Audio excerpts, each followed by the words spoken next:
Okay, the subject for today is picking your battles.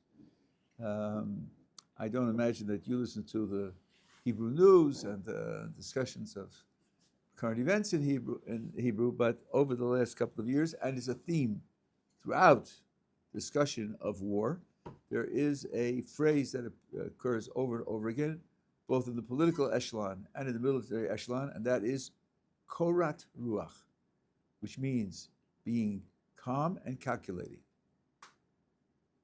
You don't want to fight in war excited and passionate and angry and so forth and so on. You want to be calm and calculated.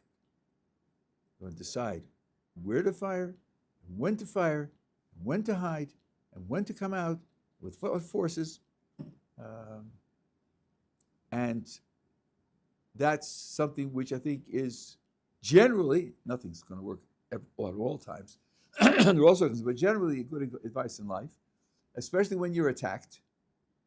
One question you have to ask yourself is it worth it to respond? What will I accomplish by responding? What will I accomplish by not responding? I want to give you an example of two cases where Avraham was put under pressure. And it's 3 instances, 2 people, but 3 instances. 2 out of the 3 he didn't respond, and the third he did respond. So I'm going to take you through those instances now, and we'll see if we can analyze why Abraham is quiet when he's quiet and why he responds when he responds. The first one is on page 57. We saw the beginning of this story once before, but now I'm going to continue on a little bit further from what we saw then. So, as background, let's start with verse 10 in the middle of the page. There was a famine in the land, that's the land of Canaan, to which Abraham had just come. And Abraham descended to Egypt, a sojourn there, but the famine was severe in the land. And it occurred, as he was about to enter Egypt, he said to his wife Sarai, "See now, I have known you're a woman of beautiful appearance. It shall occur when the Egyptians will see you, they'll say, 'This is his wife.' And they will kill me, but they'll let you live. Please say, 'You're my sister, that it may go well with me for your sake. I live on account of you.'" We spoke about this. And it occurred, sometimes the English puts in but the Hebrew doesn't have that. With Aaron's coming to Egypt, just as he anticipated, the Egyptians saw the woman was very beautiful. When the officials of Pharaoh saw her, they lauded her, praised her, to Pharaoh, meaning they spoke to Pharaoh and said, "This is a beautiful woman." And the woman was taken to Pharaoh's house. He treated Avraham well for her sake, required sheep, cattle, donkeys, slaves, maidservants, female donkeys, and camels. Fine. So everything's going according to plan. They didn't kill him, and they didn't abduct her into an Egyptian's harem. They took her into Pharaoh's house. Next page. Hashem afflicted Pharaoh, along with his household, with severe plagues because of the matter of Sarai, the wife of Avraham. She was taken into the house. It's my oldest son who analyzes things in depth, and you'll see this in contrast with the next instance. The Pharaoh is an emperor. Hello.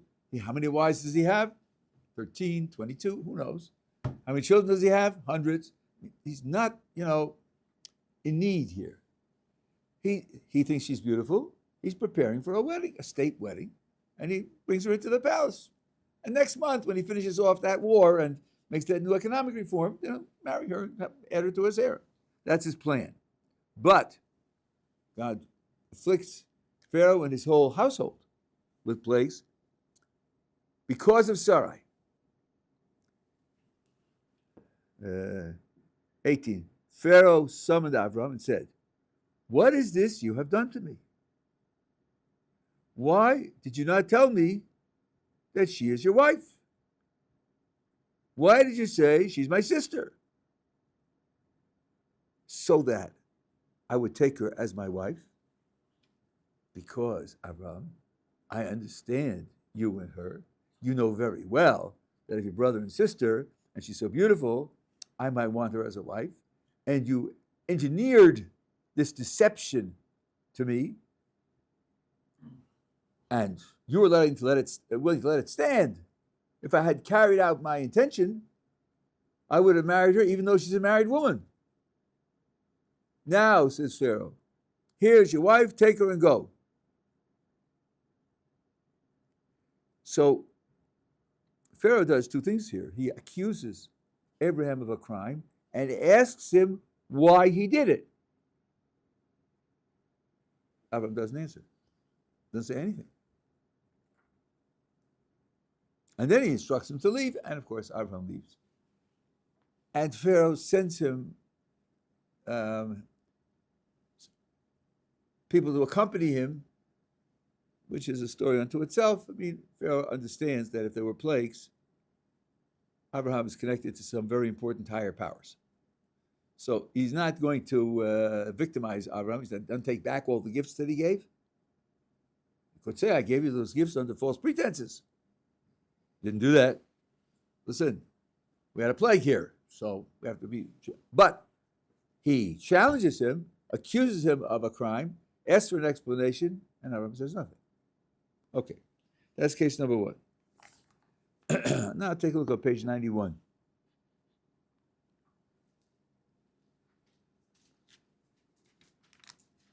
A very similar event takes place many years later. Chapter 20. Avraham journeyed from there to the region of the south and settled between Kadesh and Shur and sojourned in Gerar. Gerar is the name of the area where he took up his residence. And Avraham said of Sarah, his wife, she's my sister, again, just like last time. So Abimelech, king of Gerar, sent and took Sarah. Took Sarah. If you understand English slang and you have your mind in the gutter, you might associate that with actually having relations with her. But as you will see, the text instantly testifies that that's not what happened. So took her means he took her into the palace, just like Pharaoh took her into the palace, as you'll see. God came to Abimelech in a dream by night and said to him, behold, you are to die because of the woman you have taken. Moreover, she's a married woman. The moreover has more strength in English than it has in Hebrew. It's not really two separate ideas. Anyway, you took her into the palace. I'm telling you, God says to him, I'm telling you, she's married, and what you've done is a crime, and you're going to die. Well, 93. Abimelech had not approached her. So take your reading of took and cancel it. He didn't touch her. And he said, Abimelech says to Hashem, oh my Lord, will you slay a nation even though it is righteous? Number one, I didn't touch her. Did not he himself tell me she's my sister? And she to herself said she's my brother? What do you mean she's married? They lied to me and told me that they're not married. You're accusing me of violating the rights of marriage? It's not my fault, it's their fault. In the innocence of my heart and integrity of my hands have I done this. My intentions were only honorable, and my hands committed no crime. So I'm asking you, God, why are you going to kill me? What's the justice in it? And God said to him in the dream, I too knew that it was the innocence of your heart that you did this. You're right. Your intentions weren't to commit adultery. I agree. I recognize that. But as far as your hands are concerned, I too prevented you from sinning against me.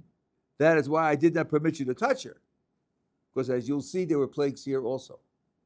So don't tell me that you wouldn't have touched her. You would have touched her. You wouldn't have known she was married. But then again, you took her off the street and took her into the palace, didn't ask her permission. So it's not exactly innocent. But now returns this man's wife, for he is a prophet, and he will pray for you, and you will live. But if you do not return her, be aware that you surely shall die, you and all that is yours. And as you'll see, he's already sick. The plague has already started. And now he's saying, you're in trouble. You know you're sick. And I'm telling you why, because you took her off the street, and she's married. He's a prophet. If he prays to me, I'll release the plague. So you need him. So return his wife. Return his wife, then he'll pray to me, and I'll stop the plague. Fine. That's the end of God's speech to Abimelech. 8. Abimelech arose early the next morning. He summoned all his servants and told them all these things in their ears, what he did and what God spoke to him. People were very frightened. Then Abimelech summoned Abraham and said to him, here's instance number 2. What have you done to us? How have I sinned against you that you brought upon me and my kingdom such great sin? Deeds that ought not to be done have you done to me. You told me your brother and sister. That's why I took your wife into the house. God has come to me and told me that what I've done is so terrible, I'm going to die. And as we will see, the text testifies the plague has already started. But it's all because you tricked me. You lied to me. Why did you do that? And he says, deeds that ought not to be done. You did something that one shouldn't do. What you did was wrong. Avraham is silent. Says nothing. So you have 2 challenges, one from Pharaoh and one from Abimelech, where Abraham is silent. Now comes number 3, verse 10. And Abimelech said to Abraham, since Abimelech was speaking beforehand, and it now says Abimelech spoke, there's a gap between. Abimelech made this challenge to Abraham. Justify yourself. Abraham says,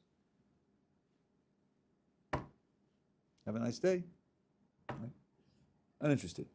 Now Abimelech says to Abraham, what did you see that you did such a thing? And now Abraham responds. It's a whole speech of justification. Now, can you see the difference between Pharaoh's challenge and Abimelech's first challenge on the one hand, and Abimelech's second challenge on the other hand? Why Abraham would be silent in the face of the first 2 challenges and would answer the third challenge? What do the first 2 challenges have in common that the third challenge does not?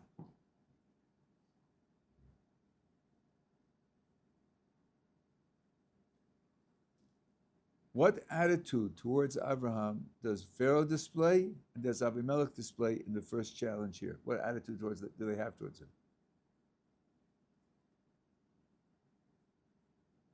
Vitriol. Say again? Vitriol. But they're certainly angry, absolutely. They're definitely angry at him. What else? This is what do you see? That's the third challenge. I'm talking now about Pharaoh saying to him, you told me you're brother and sister, and I wasn't, and that's how I got into trouble with my kingdom. And here he says you deceived me and did things people shouldn't do. That's not yet where verse 10. We're talking about the Pharaoh's challenge and Abimelech's first challenge. They both believe he's acted incorrectly. They both accuse him of crime. You're a criminal. Why did you do these criminal acts, these transgressions against me? They've already made up their minds about the right and wrong of the situation. They're already accusing him of being the criminal. And Abraham's attitude is, if you've already made the judgment without having asked me for an explanation, you've already made up your mind. You're asking, why did you commit this crime against me? You're not asking, why did you do it? Maybe it isn't a crime. Maybe I have to rethink. Maybe you have a perspective that will change my mind about what's going on. No. What you've done is you've committed a crime. And I want to know, why are you committing this crime? Are you in the payment of a foreign enemy country? Have you discovered oil and you want access to the oil? What drove you to commit this crime? What do you have in 10 here? Abimelech's second challenge. Look at the words. What did you see that you did such a thing? What does that imply? If I ask you, what did you see? I'm implying that you must have seen something. I'm implying that you wouldn't do this unless you saw something, unless you had a reason. I'm crediting you that there's something from your point of view which I'm missing. What did you see? I don't know what you saw. And you mentally must have seen something. Otherwise, you wouldn't have done it. And then Abraham answers. Because from this third request for information, you hear a much different attitude. An attitude of humility. You saw something that I didn't see. An attitude of respect. You wouldn't have done it if you didn't see something. A little humility and a little respect is something which then can justify giving an explanation. And as you will see, the explanation that he's going to give is so sharp, so challenging, so undermining that you have to have somebody there who's listening to you. You want to say something? Okay. Yeah. Well, the only question I really have is why assume that he didn't respond to Pharaoh? I mean, there's plenty of instances in the Torah where they don't necessarily give you the information up front because they tell you later. Why not just assume that this is one of those instances? The Torah wouldn't do that unless somewhere in the text, following text, it gave you some indication of what the response was. But here, there's no indication positively, number one. And number two, we do have the response to 10, and that response is the right answer to the previous questions. So if he didn't give this response, then very hard to say that he did give a response. In other words, you don't add extra material to the text unless there's something in the text that demands it. So I don't say if the text is silent, it's 50-50. Maybe things happened that we weren't told about. The text is trying to tell a story that's supposed to make sense. So in general, I don't add freely into the text to make up things. But if something in the text that needs explanation, something in the text that's not coherent, there are cases where, for example, you have a dialogue, and later on, one says to the other, and you said X to me when we were talking. You look back, the X isn't there. Because the text relied on the later report to know that the text X was there also. That sometimes you do have.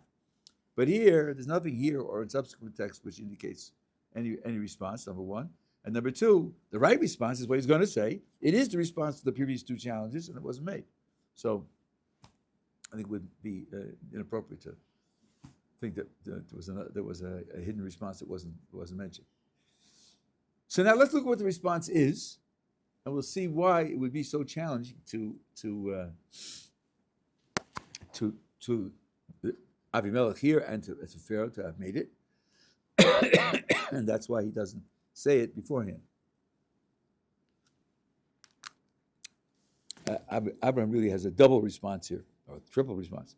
So 11, Abraham said, because I said, there is but no fear of God in this place, and they will slay me because of my wife. You're asking me why I lied and said we're brother and sister, because my life was in danger. And according to my moral system, you don't have to die to tell the truth. Telling the truth is a value, but there's a limit on how much value it has. Now, there's one word which is correct in the translation, but the average English reader is challenging. Let's read it again. Because I said, there is but no fear of God in this place. What in heaven's name does that mean? There is but no fear of God. What's the but doing there?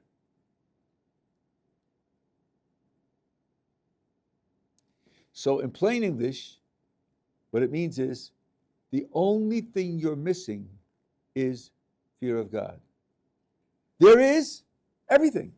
You have everything. You have a rich civilization. But you're missing the fear of God. And what he's referring to is this. Go back to the top of page 93.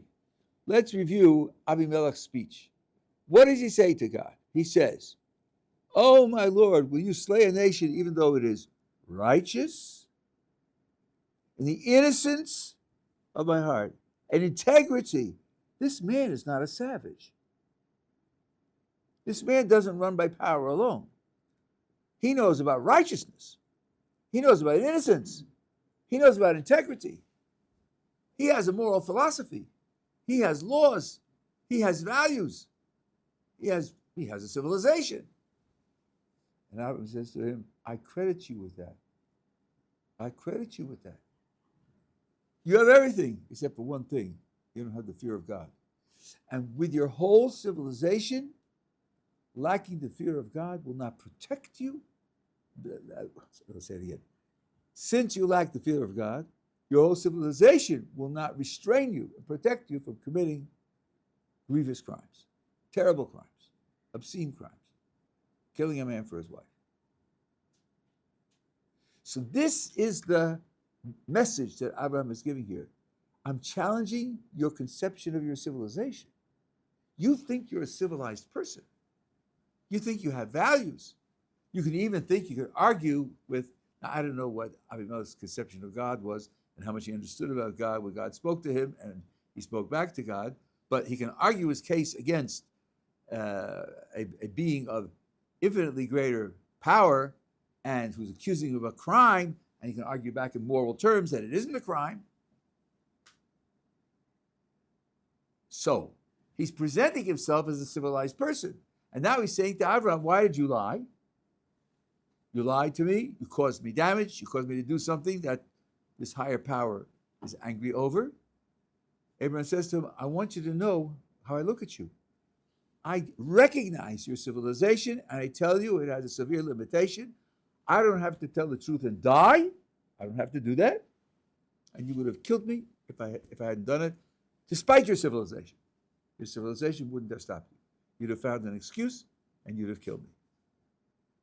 So that's a very powerful message. You're challenging the king's self-perception and the perception of his whole country. That's something you need a listening ear for. You need to have someone who's willing to reconsider his whole position in life, reconsider his whole framework of understanding the world and living in the world. That's not a trivial thing. It's not like saying you overcook the eggs, next time cook them less. So cook the eggs better. So therefore you need someone who's listening. And then the principle that I started with now has to be just refined a little bit. When you talk about picking your battles, the receptivity of the other person depends upon what the battle's about. If the battle's about something that's going to undermine his philosophy, his main values, his purpose in life, then you better make sure that there's somebody listening. If it's going to only require a minor, peripheral adjustment in his way of thinking, you can presume openness to that much more so. I once heard someone say, unwisely I thought, to a certain group of people, that anyone who doesn't live a Torah lifestyle, anyone who doesn't live according to the rules of the Torah, his life is worthless. Well, I don't think you can say that to just anybody.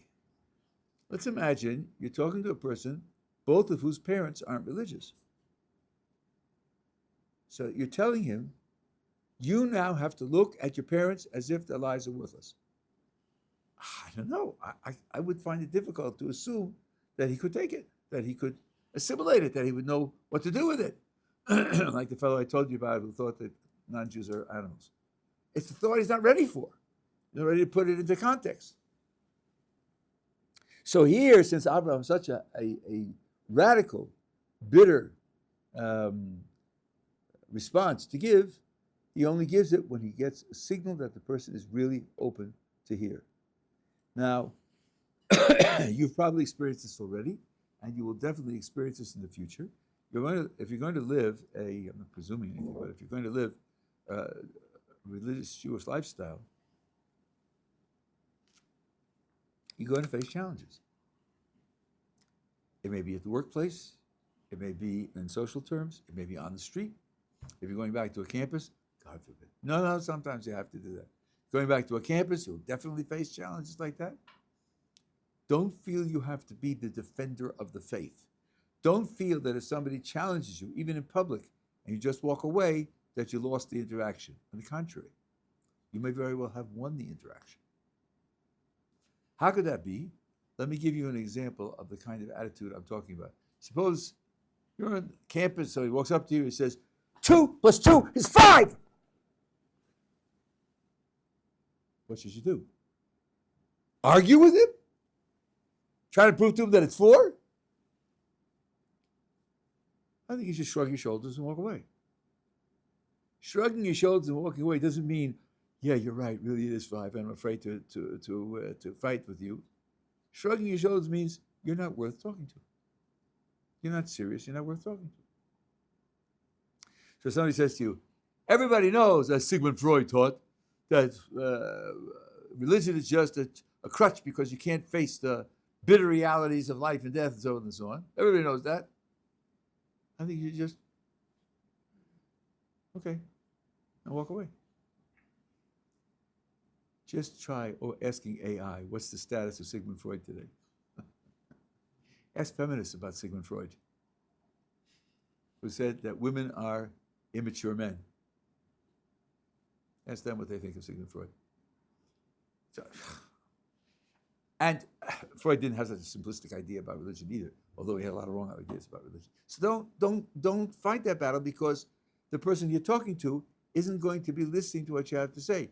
Anti-Semite. Suppose the person doesn't know you're Jewish, and there's a news item. He says, "There it is, Jews again. They're behind everything.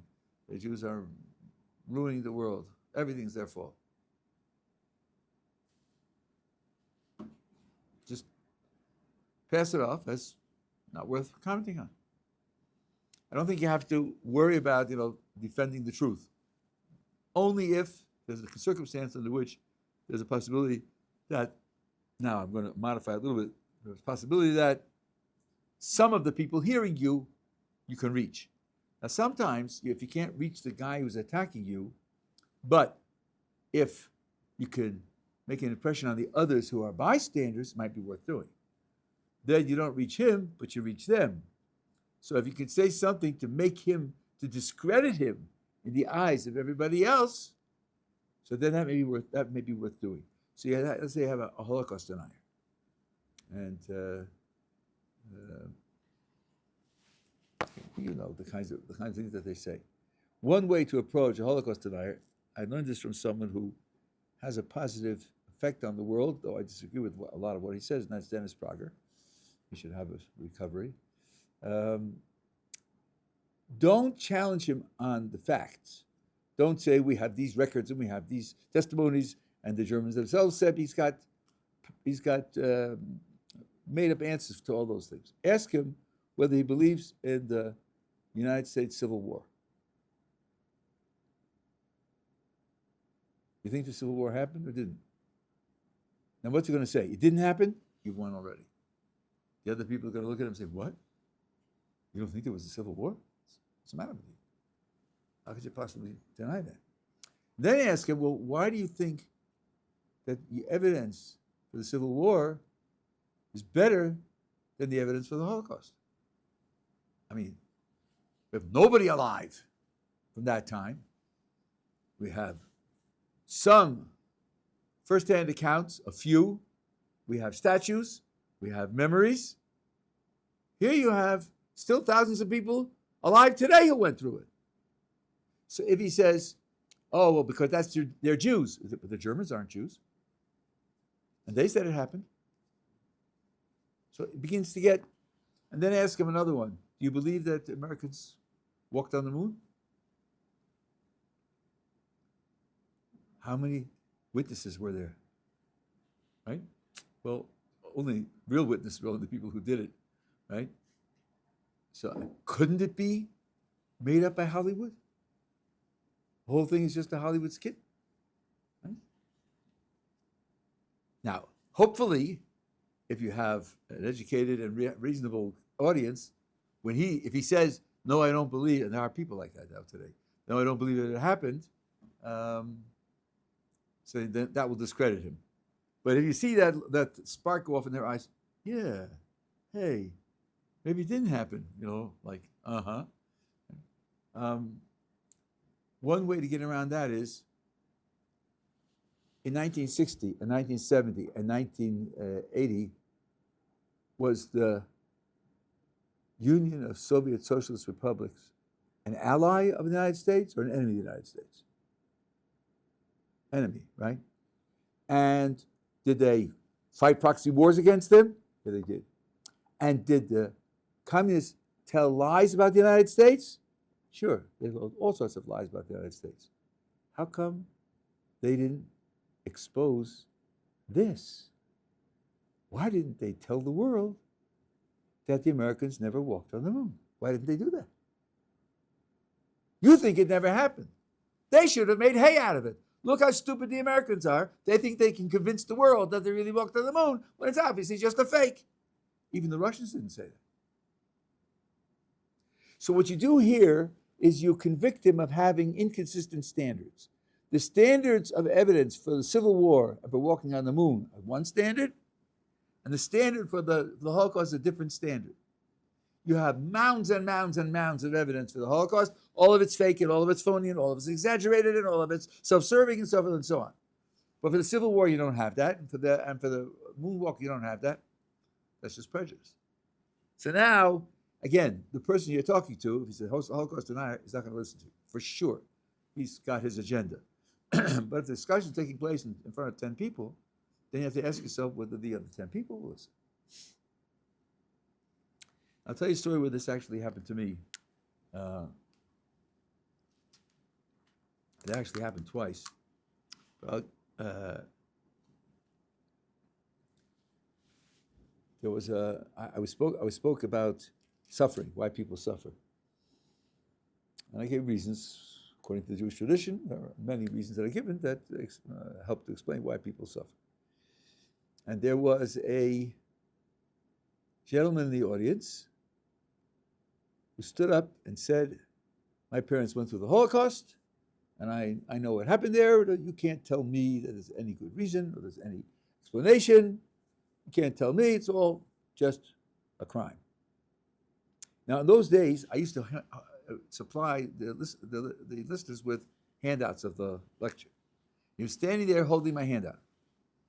So I said to him, I'll answer you, but please do me a favor. Put down my handout. Put it down on the chair. So he put it down. I said to him, I just spent an hour explaining reasons why people suffer. Can you tell me one reason that I said in that hour?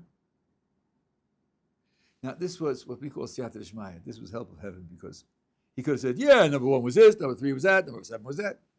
He couldn't remember anything. Nothing. A whole hour. With a handout. He couldn't remember anything. So I said to him, my study is a study of reasons, and I presented reasons. You don't need reasons. That's not where you are. I presented reasons. They didn't help you. You didn't absorb them at all. So I really can't, I don't have the capacity to provide you with what you need. I didn't say it, but the implication is you need therapy. He's stuck in that idea. Now, he surely didn't change his mind because of what I said. But there were 100 other people there. I gave a lecture on why people suffer. He gets up and says it's all baloney. What should I do now? For the other 99 people, that's it. The whole thing goes down the drain and they just forget about it. So I had to portray him in such a way that they could sidetrack him. They could sideline him and say, okay, he has his experience, and that experience leads him to a certain place, but we have a different experience, and our experience leads to a different place. So that's a choice you have to make. But always you have to have in mind the receptiveness of the people whom you want to reach with your words. There's another study here I'm just going to mention, and that is to take a person who initially isn't receptive and to make him receptive. There are ways to do that, not always successful, they won't work in every case, but there are ways to do that. And one key strategy is to always project respect. You probably heard the way in which Charlie Kirk was described as always showing respect for the interlocutor, the person he's speaking to. And one way you do that is to describe the situation in equal terms. Here's an example. You have the initial exchange. You believe one thing, he believes something very different. So listen, I understand how someone with your education and your experience could see it that way. I'm hoping that you could understand how someone with a somewhat different education and somewhat different experience could see it differently. All I'm asking him is to make room for the possibility of an alternative point of view. I'm telling him he's wrong. Now, I have to have a little self-control here. He definitely is wrong, and I know he's wrong. And in logical terms, I could prove that he's wrong, but he can't hear that. So the starting point is to say, I'm crediting you with education and experience, both of which are positive, and I'm saying that that's where your point of view is coming from. I could share with you my education and my experience and show you where mine is coming from. That at least would open up a mutually respectful exploration of each other's views. That's one way to diffuse hostility from the other side. Another way is to say to the person, I hear you saying A, B, and C. Well, to start with, B, I think, is true sometimes. Here are the times in which I think B is true, and I agree with you. Find something to agree with. Something. When you start with agreeing with something, you're projecting, I'm not out to get you. I'm not afraid of you. I'm not defending myself against you. I'm not opposing you. I'm looking for common ground. And that raises perhaps the hope that there could be common ground on other things as well. It's an opening which diffuses hostility.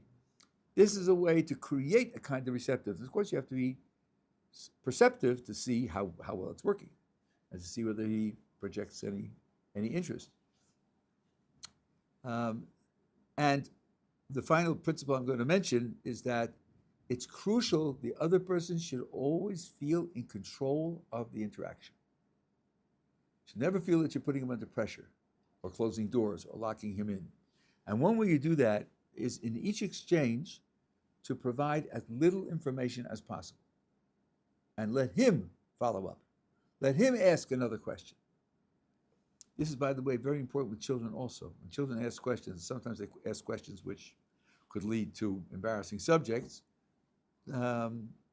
You answer, this I learned from my first wife, you could answer in very minimal ways. We were once driving and we went past the cemetery. And one of the kids in the back of the car said, what are they doing with all those stones in that field? So I said, it's a place where they collect stones. So my wife gave me a kick. That's not an answer at all. It's not true. They just collect stones there. She said, after people stop living, that's where they go. That's all. She said, they dig a hole in the ground, they put you in a box, and they cover it up with dirt, and you're underground. And no.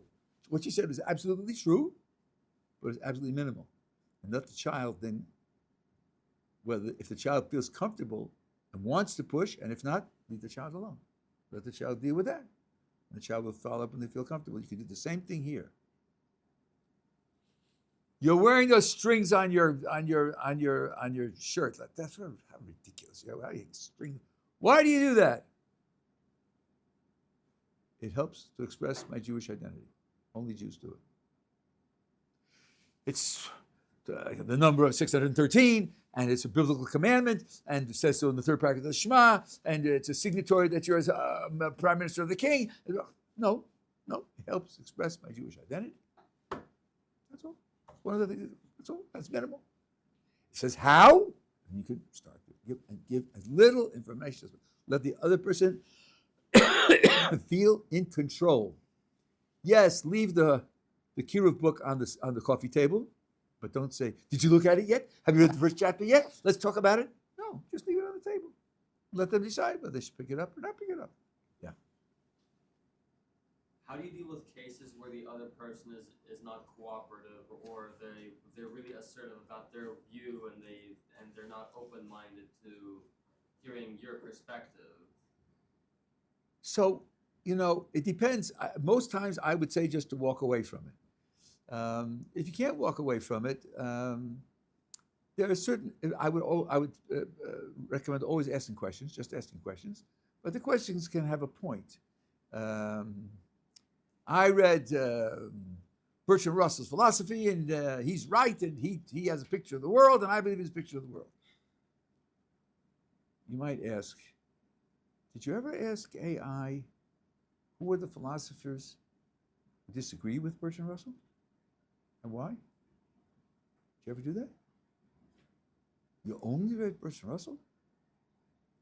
You mean you only read one side of the story? What about the people who disagree with him? Why would you be convinced on a subject by reading only one side of the story? Is that a reasonable way to explore something objectively? Just to suggest. I've had this a number of times, especially with kids. I mean, college students get enamored of a certain professor, or the professor's enamored of a certain. One guy told me Spinoza's view of the world is right, and therefore I plunged into Spinoza. Spinoza said organized religion is ridiculous, so on and so on. Okay, fine. But Spinoza had a lot of critics, and there are very, very few contemporary philosophers who believe that Spinoza had the right view of the world. Did you read any of them? Did you look up any of them? Today you can ask AI and get a list of them. You didn't do that? Why not? Why not? Especially if he comes from a frum background. I would say to him, you weren't content with the chumash of which your rabbi told you. No. You went to look up somebody else because you weren't content with what this told you. Well, why didn't you check what somebody else told you? Also, check him, just like you check this. Why are you having a different approach? See, those kinds of questions, there's a pin in that question. What here call in Yiddish a shtach. You're putting your elbow in his ribs, but you're just asking him a question. He's free to answer it if he had an answer. I can guarantee you he doesn't have an answer. He didn't do that. Because if he did that, he wouldn't believe it. He wouldn't believe what Bertrand Russell said. Okay, these are some suggestions. But you see that Avraham Avinu teaches us this general idea. Pick your battles. Pick them carefully.